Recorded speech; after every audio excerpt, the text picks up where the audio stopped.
কেউ যদি হেদায়েতের উপরে থাকতে চায় সে যেন মানুষকে কোরআন দিয়ে ডাকে।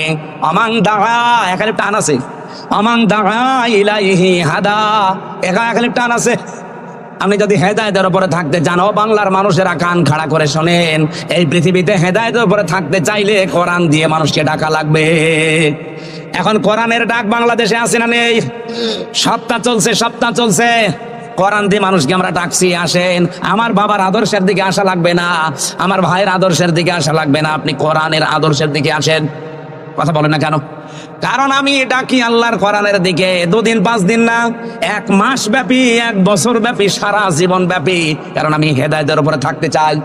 এই বাংলার জমিনে যারাই মনে করবেন যে আমি হেদায়েতের উপরে থাকতে চাই, আপনাকে কোরআন দিয়ে ডাকা লাগবে। হ্যাঁ, এটা যদি আপনার কাছে রাজনীতি মনে হয়, এটাই আমার রাজনীতি। এটা যদি মনে হয় ধর্ম ব্যবসা, হ্যাঁ এইটাই আমার ধর্ম ব্যবসা। বহু মাদ্রাসা এরকম ওলট পালট শিক্ষা দেওয়া হয় যে না, এসব কিছু করার দরকার নেই, আগে পড়ো, আগে লেখো। আমি পড়ালেখা তো মাস্ট বি করবই। বিশ্বনবী কোরআন দিয়ে ডাক দিয়েছেন, আর আল্লাহ এটা ফরজ করে দিয়েছেন।